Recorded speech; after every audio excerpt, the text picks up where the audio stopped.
Welcome back, folks. I'm Lucan, your host, and we are playing Banner Saga 2. We continue our epic tale. A group of a dozen humans, thin and dirty, step out of the rough path and let your caravan pass. Please, a young girl says, anything to eat. Her mother, eyes averted, pulls the girl by the arm to silence her. Why are you all out here? Homes were burned. The man says, coughing. Cowards didn't even show a banner. Now we just trying to get somewhere safe to start over. So we got 2 food. Sorry to hear that. Have some food. A few adults seem shocked and hold their hands up in appreciation, tears in their eyes, as you hand over some food and a few furs. The young girl smiles, and regardless of what the cost, you feel like you've done the right thing. Ha! Well, yeah, word's not good. Easy boy, a clansman shouts as an ox nearly topples to the one side and tramples the path of the Eastway Road has steadily turned into cracked shambles. Looking ahead, it only gets worse. Various chasms open like open mouths. You glance back at Edwin, who looks to you and shakes his head. The entire caravan comes to a halt. Uh-oh. We'll be eating our belts before finding a way across this broken road, especially with this many. Okay. There's no telling how far we have to backtrack to head north. And we head south across Osma riverbed. We can head towards Grunnar and on west. Ferris peers over Aaron's elbow before coming fully into view.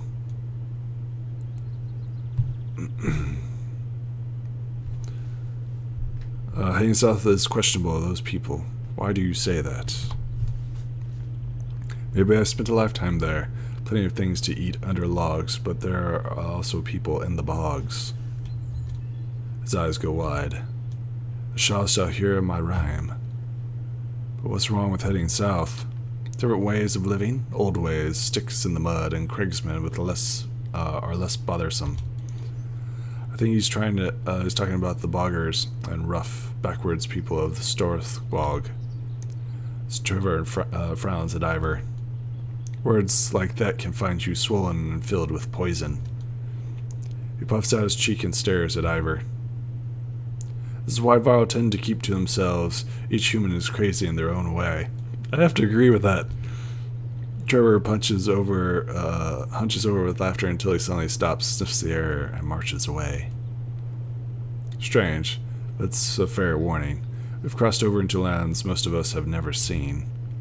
Just because we left those dredge behind doesn't mean that we won't have more wars ahead of us. If we had more supplies, I'd say that we should stop for a few days and train some of these clansmen to fight. Consider your options. I don't want to risk running out of food. Are you sure? I know food is scarce, but if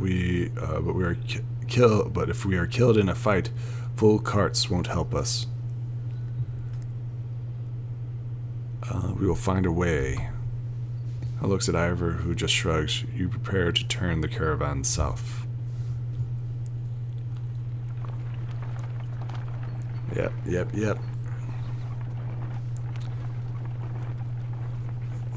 Let's hope we get some food soon.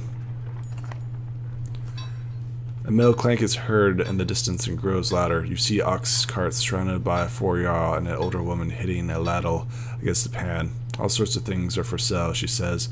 Her eyes go wide when she looks at you. It's you, a special deal when it comes to you. Let me see what you have. Marla sells things to those traveling, she says. It's what she does. Used to be generous as Isabel Marla was, but that don't buy more supplies. Let me see what you have. course, Mona says. But make up your mind. Merle has to be gone as quick as she arrived, and don't get any ideas sneaking off with things. These four Varl have the keenest eyes and the sharpest blades and the shortest of tempers. You feel the Varl watching your every move. Oh, give me tasty supplies! Let's buy a lot of supplies. Awesome. Let's see what we got here. +2. Oh, that's really powerful right there. What's this? +3 to all talent ranks, +1 will per turn, +1 armor per turn, +1 berserk. Oh, that's really powerful. I really like this though. Okay.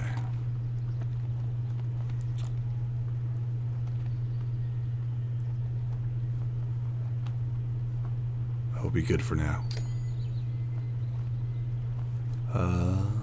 Let's get out of here.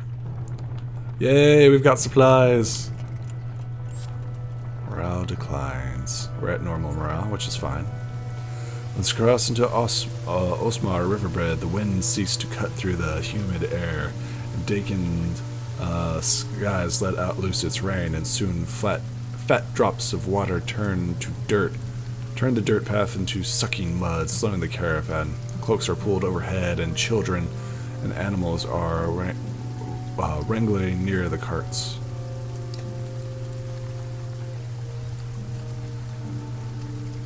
Now we go to a crawl. Yay, and we got food. Yay! I was hoping to avoid visiting this part of the kingdom for at least a few more years, Prince Lune says. At least others could have had the sense to abandon this cesspool. As arrogant as he sounds, he's right. There's very few signs of life around you, yet you still feel like you're being watched. The lowering of the usually quiet oxen indicates that the beast's difficult pulling the carts. You are up to your knees in it, and the scout comes to you. Found some stone markers that led us to a few paths of solid ground over there. He points. Uneven, bumpy, but easier than this. Lead the way. The caravan changes course slowly, but you soon see low markers. Some of the sticks tied around them, and the caravan picks up speed over the loose bumps until a child screams. Rush back to see a boy pulled out of the hole in one of the mounds you crossed. Inside you see blackened, wrapped bodies buried only inches beneath the bog. You're walking across the burial ground. The governor is suddenly by your side. You've led us through the hollow marsh of Craigsmen, he shouts. You ignore the voices chiming in as the governor and focuses on moving the caravan quickly away.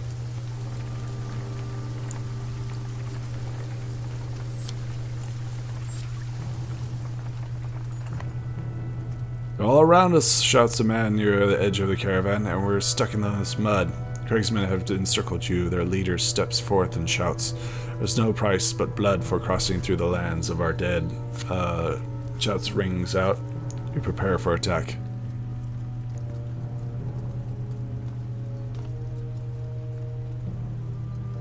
Form a perimeter. You shout others, and fires and Varl form up as quick as they can. Unfortunately, the Craigsmen move through the mud without hindrance, and some lives are lost before your army can even ready. It looks like the force you've trained is roughly the size of the enemies. This could go either way, but victory here would protect most of your clansmen. The whole bog seems to move with the approaching Craigsmen. The Warden of Strand says, "I know this sounds mad, but they're bringing battle-trained bears. If we weaken one, I can make it ours." He smiles at your confusion. As the governor of Strands, they'll helpful in certain situations. Growls. Could lose our lives, and he wants a new pet. Okay, Eric, but this better be worth it. We'll need to clear the battlefield except for one of the bears, then leave the rest to me. This is crazy, but okay. The battle begins with her smiling. Alright, so we are going to hopefully get a bear. That would be pretty boss.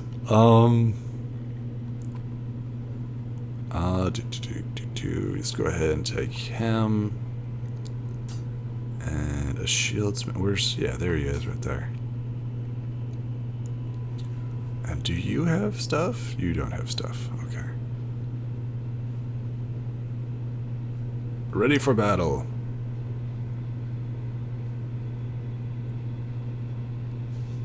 Should be interesting. So we have to clear the battlefield first and foremost. War.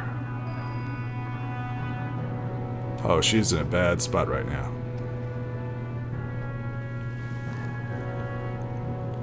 Rain of arrows. Let's go and attack. Attack. Let's see, attack. Oh, you can't attack there. Okay, but you can move. Attack this one. It's good hits. Bears up. Ouch. I might have misplaced people. In turn. Oh, that's bad. But not terrible.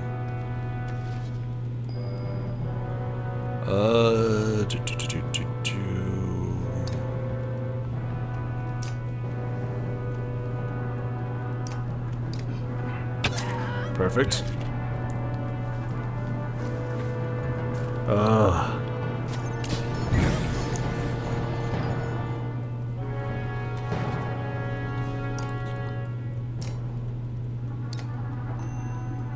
Actually, boom. Perfect.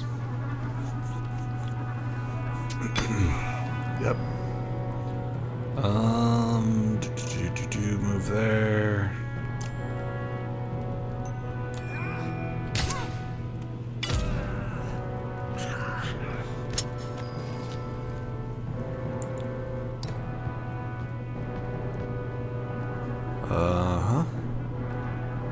And turn. Ouch. Okay, so finish her off. Beautiful.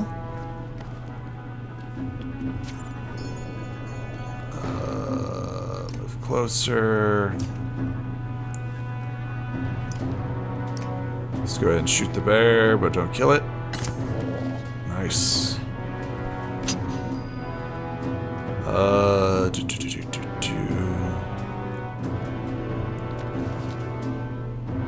You want to rest?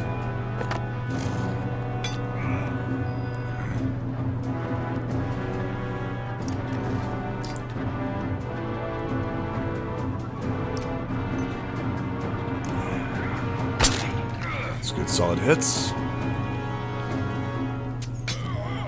Oh, don't drop.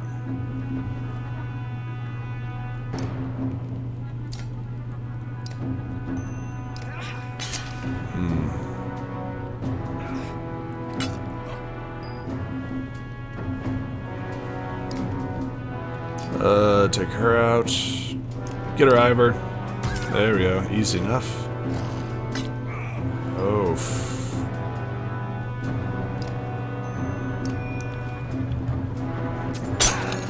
Good hit. Good hit.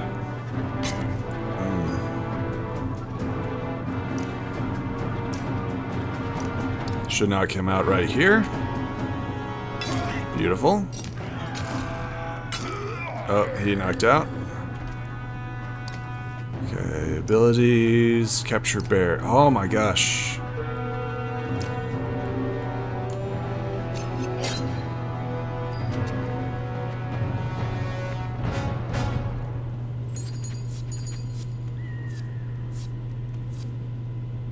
That's still good. Awesome. He was injured in battle. That's fine. But we got a war bear, hopefully. That'd be really cool.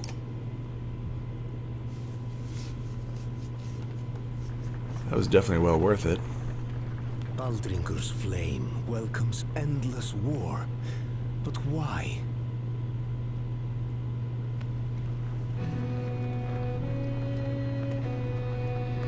It was a mistake. We didn't mean to go through the burial grounds. I'm sorry. Even now, the purified flames ward off our Varl friends.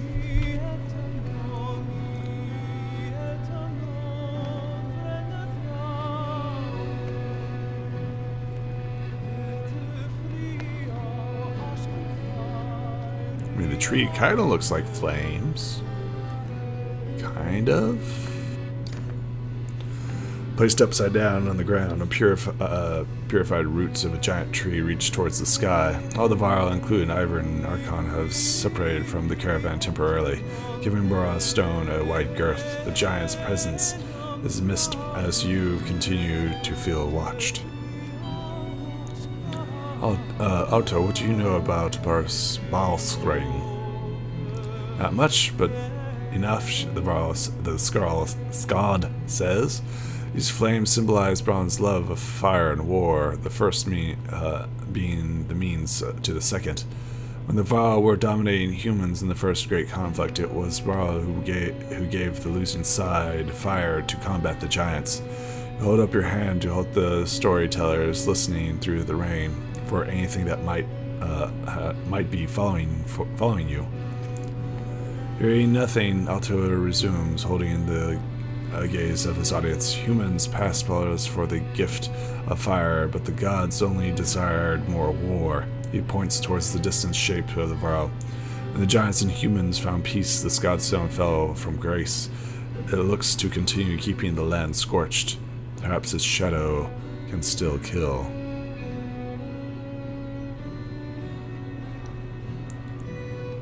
Grab some fighters and patrol the area.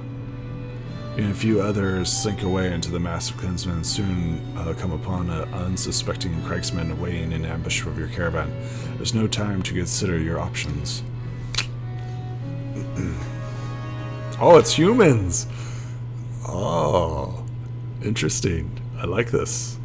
We'll go with that, and go with him. Prepare for battle. Actually said fire. So ready for battle.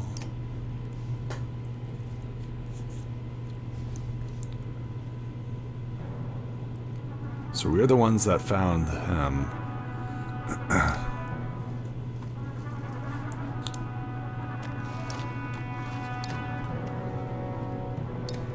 Move right there. Move right there.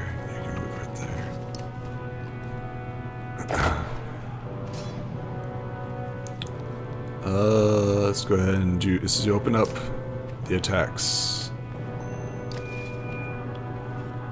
That's a good solid hit.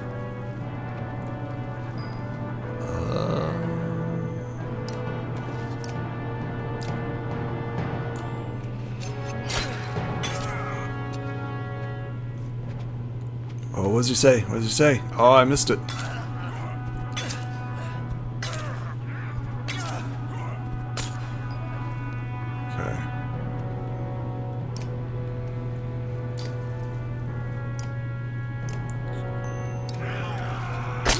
Good solid hit right there. Ooh.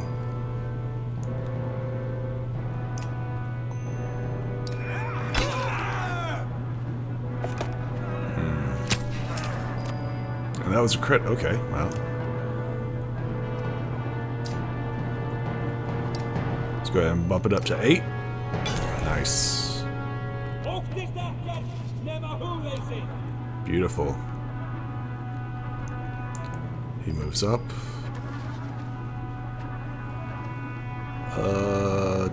What can he do here? Story worth telling.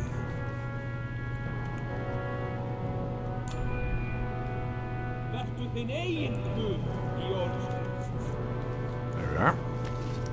Archer's up. Ouch. Should we move forward?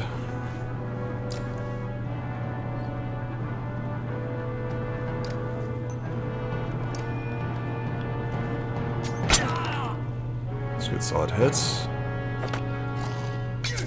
Ooh. Let's go move forward. Good solid hits. What are we going to do with here?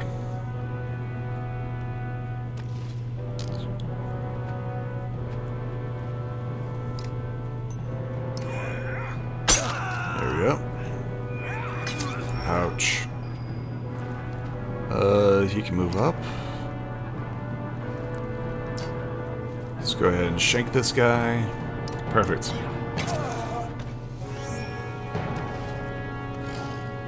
Oof.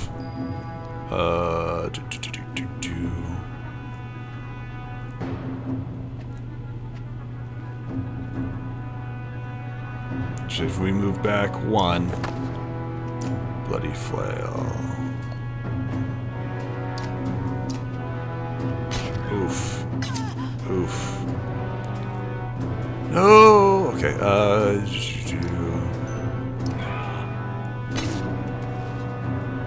It's a good solid hit. Oh man.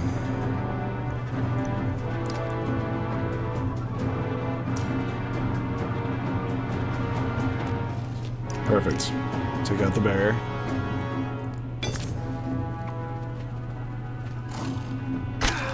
It's good block. It's going to run up. Actually, can we pierce or can we hit anyone? Nope, can't hit him yet. Okay. It's going to run around and oof.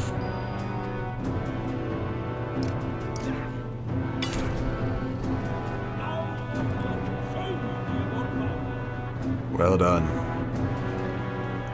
Is he going to drop him? Oh, it's close. Let's go ahead and move to this side. Story worth telling.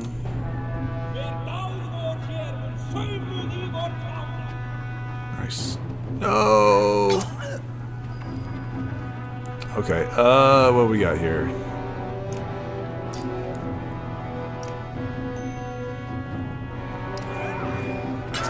There we go. That weakened him a lot.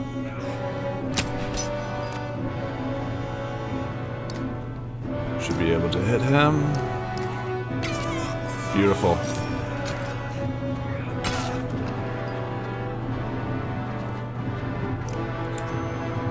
Go ahead and finish this off.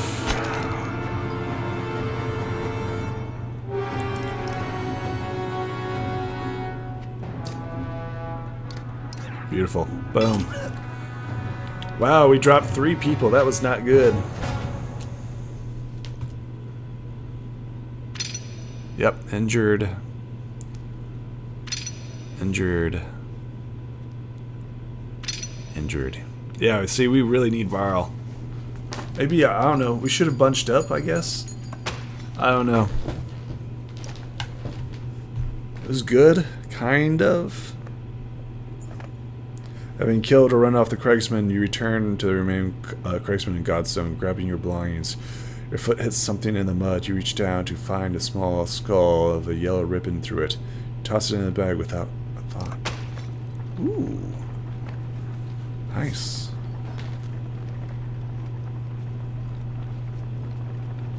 Yes. We march to war. The rain finally ceases, but the winds pick up, and you squint into the gusts and having clear view of the vast plains ahead. You don't seem to be much out there, Ivor says. His tone conveys wonder and concern in equal measure. Grundar.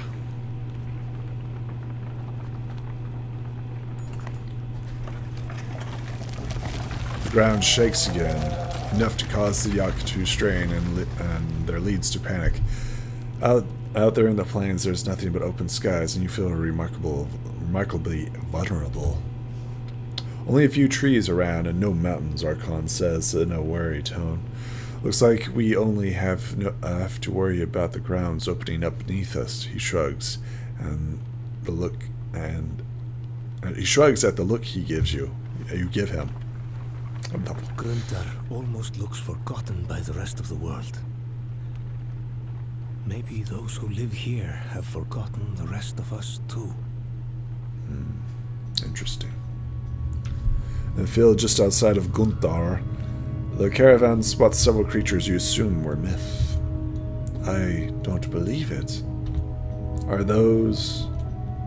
Two horseborn hold simple bronze weapons and stand guard over the few others who look wounded, unable to rise. The size of the caravan makes them nervous. I have to get closer. Me too. The two of you advance 100 yards, showing every sign of respect and peace. A number of clansmen push closer too. A male horseman stomps his hoof repeatedly, a female tail whipping and brandishing a javelin. Damn, the caravan is scaring him. Tell everyone to move back.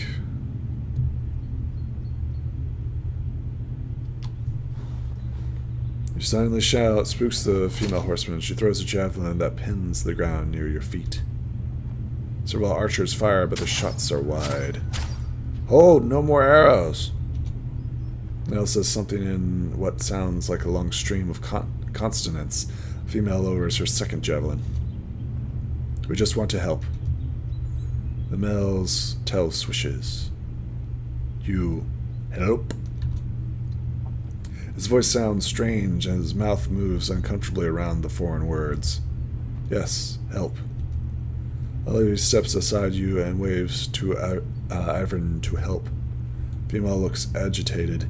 She speaks in a strange language. The male responds to her, then turns to you. Help Ulrich and others. I'll try. This is certainly a first. Standing horseborn steps aside, allowing Ivan to approach the wounded fighters.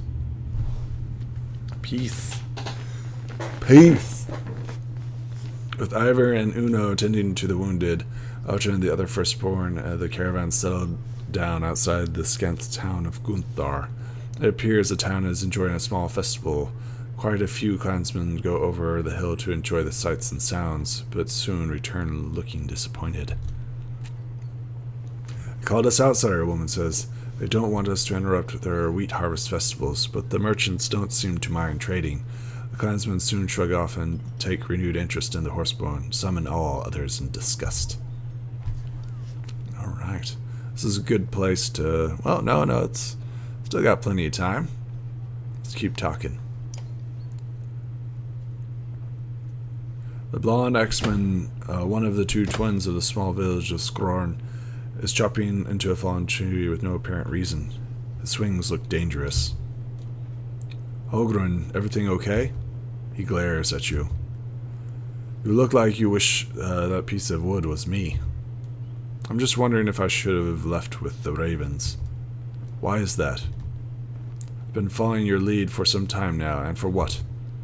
My brother's gone, my wife and children are frightened of everything around them, including me. I tell them this constant fighting is only for a time, but it changes me. I see it in their eyes and my own reflection. I thought I was doing it to protect them, but they think me I'm a monster. What's the point?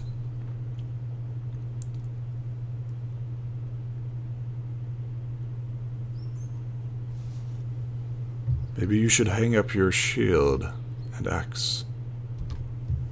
He looks shocked by your response. Really? But what about all the other fighters? They'd be laughing at I'd be laughed at the campfire. No one doubts your skills in a fight. Besides, if your family is important, you will handle. You can handle some ribbing, right? You're making sense, sort of. Still feels like I can protect them better in fighting. Depths. You make big decisions every day. Just make this one for me, will you? I'm going to tell him to be with his family. Or sighs with relief and nods. I will still be around, but I'll be busy playing with my kids. You're a good man, Rook. Well, that's fine. But that's okay. The prince is acting even more standoffish than usual. You and Ivor have caught him staring ahead at the twisted rings on his fingers over and over again. Yarsvile quietly stands nearby. Glad to be heading home? Loon turns to the two of you and offers a polite smile. Even after the chasm, would it surprise you that if I said no?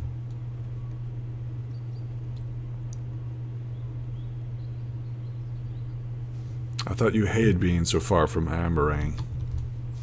It's possible that I've learned a few things about leading people out here. You, Ivor, and Errol are stunned by hearing the princess talk like this. I've grown up in comfort and training with scholars and fighters. I've never known anything else. Saying stuff like that won't make you any friends in this caravan. But that's just it. Among these clansmen, I've seen the difference. I think I understand them a bit more. Oh yeah? What exactly do you understand? Seems they know just a little about the things that I know as I do about the things they know. For instance, they know nothing about the kingdom's economy, and I know very little about making things they sell. I know the trade routes, and they know the trade.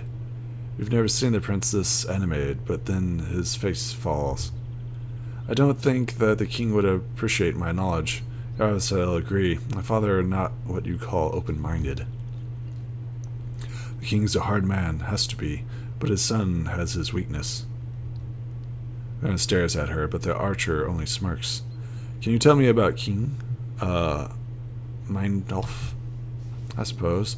There's not much to him. He's a king. He draws a hard line on nearly every topic. Talking to him is as much as like being told what to do. In fact, that's exactly that. Alti says that about me at times. This isn't about being a son, you'll see. Kings usually have to make tough decisions and stick with them. Maybe someday you'll see why. I know. I just don't think he'll care for my ideas on treating with peasant commoners. What would you like to be called? We're all people, Prince. Even you. Perhaps you're right. Just keep an open mind about your father the way you'd like him to have towards your ideas. That's something I never considered before. I'll think about it. Prince Luna and you walk away. You feel Ivor watching you. What? To believe half the nonsense you say? I think I sound really wise just then. It sounded like you've been practicing it for a while. That's fair. You'll work on it. The two of you smile before moving on. I like Ivor. Ivor's my favorite, man. I like him. Me and him would get along very well. I will see you folks in the next episode. Bye.